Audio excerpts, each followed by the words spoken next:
Minecraftians, welcome to video 2 of my IndustrialCraft 2 tutorial series. Today I will be taking you through the construction of simple to mid-range power generation. These will include your basic generator, your water mill, windmill, solar panels, geothermal generators, and your semifluid generator.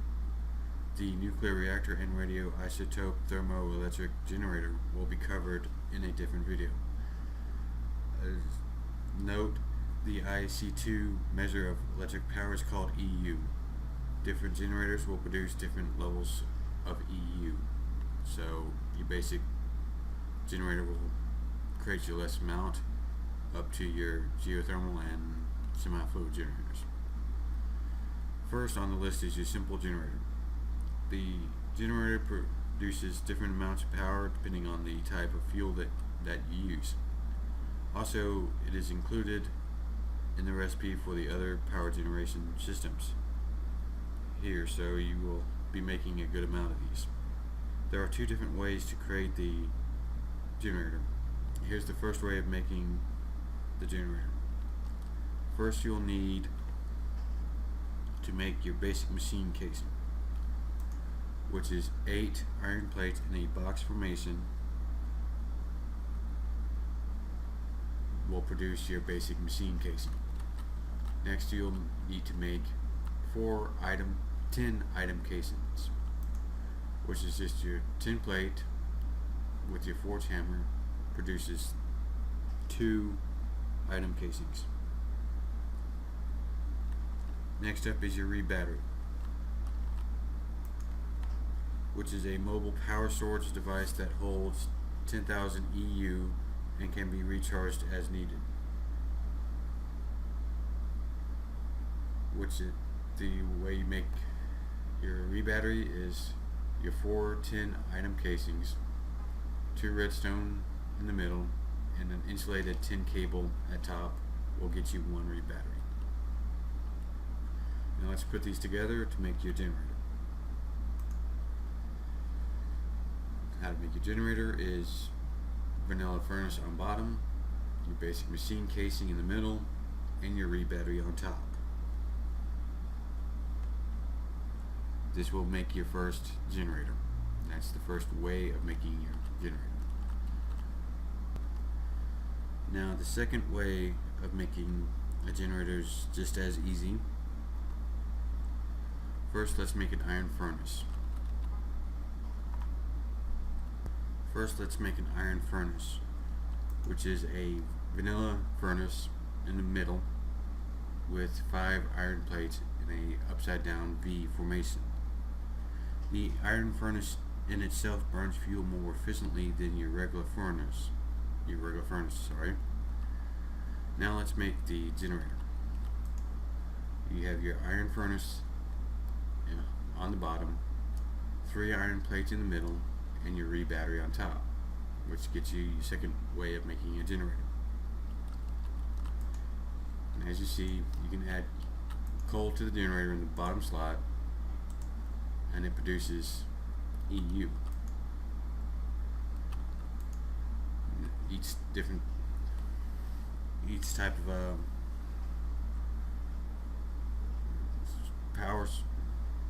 each type of fuel produces its own amount of power, with coal being the best. Now let's talk about the water mill. It has 2 modes of operation, passive or manual power generation. The first is by supplying it with water buckets, which will provide 1,000 EU per bucket, or the passive, which is a 3x3 cube of water, which will generate a maximum of 0.25 EU per tick. The recipe for the water mill is fairly simple.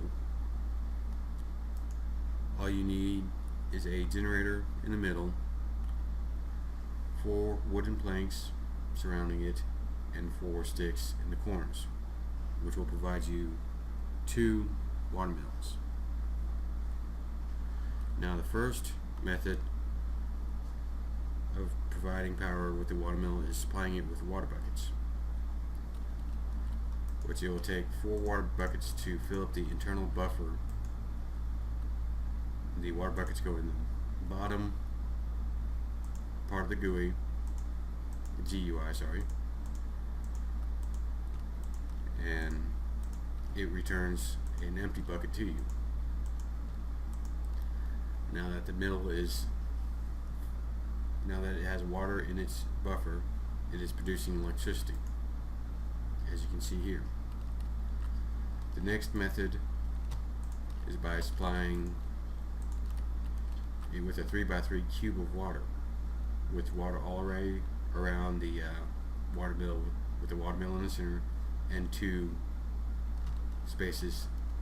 water spaces underneath the watermill. Next, you'll need to place your copper cable on top and to your machines or your power storage device, which it slowly provides power to. So you'll need a good amount of these if you're going to go with this type of power generation. Next, let's talk about the windmill. This is another simple recipe. It produces 0 to 6 EU per tick for an average of 250 EU per tick, depending on its location. For full effectiveness, it can't be hindered by a block within a 9x9x7 radius. It will also break during a high wind like a thunderstorm, replacing itself with a simple generator. The key to a windmill is the higher the better. The recipe is fairly simple, with a generator in the middle and 4 iron ingots in the corners. Produces one windmill. Next, let's talk about the solar panel. It is closer to the mid-range power supply in that you will need to macerate coal to make it. So you will need to have a generator with a macerator already set up. Solar panels produce 1 EU per tick in direct sunlight. To be proficient, you will need several solar panels to generate a usable amount of power. It only works during the day and is dormant during the night, so have power saved up for night operations and during storms.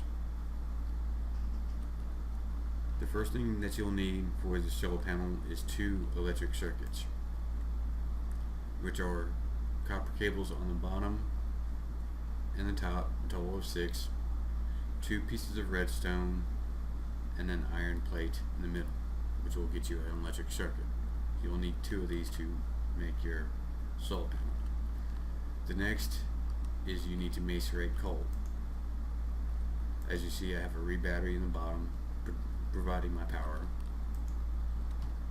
So all you need to do is place 3 pieces of coal in the top slot, and it will slowly macerate the coal into coal dust. Now you're ready to move on to making your solar panel, which is your 2 electronic circuits in the bottom left and right corner, generator in the bottom middle, your 3 pieces of glass in the mid left and right and middle top, and 3 pieces of coal dust in the top left and right and in the center.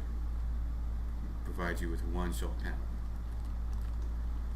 Now, as you can see, I have glass blocks on top of my solar panels, which it will function through glass, clear glass.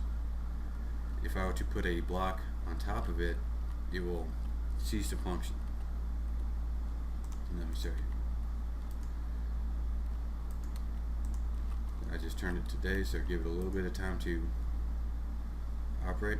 See, now you can see that it's collecting sunlight and collecting energy.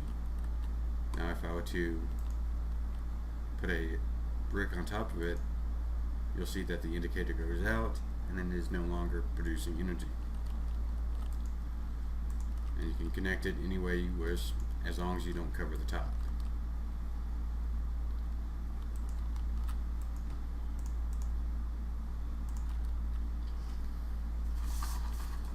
Okay. Next up is the geothermal generator. This one will produce 20 EU a tick for a maximum of 20,000 EU per lava unit. You can either pump lava straight into it or place lava buckets or cells in it manually. Word of caution though, when you get several of these generators together, they do produce a good amount of lag, so be careful if you choose this as your main power generation. First, you'll need to make two empty cells, which you'll need a metal former for. Just place a tin plate in the top in the extruding mode, and it will produce 3 empty cells. Next, you'll need 2 iron item casings, which is just like the tin casings from your normal generator. All it is an iron plate with your forge hammer, or an iron plate in the metal former in the rolling mode. This will produce 2 iron item casings. Now you're ready to make your geothermal generator. You put your 2 iron item casings in the bottom left and right, your generator in the bottom middle, 4 pieces of glass on the side, and 2 empty cells in the middle. Will get you 1 geothermal generator. All you need to do is place the lava buckets or lava cells in the top left here, and it will fill up this internal buffer. Now the machine will work from this internal buffer, producing EU, and as it works through the buffer, it will need to refill itself. As you can see, it's producing a good amount of EU right now, so this is one of your better standalone generators. Finally, we have your semifluid generator. This is new to IC2 to allow it to work with BuildCraft and Forestry Build. The semifluid generator operates off oil and fuel from BuildCraft or biomass and ethanol from forestry. Each type of fuel produces a different amount of EU, which with fuel at the top with 128,000 total, and the lowest being biomass with 8,000 total.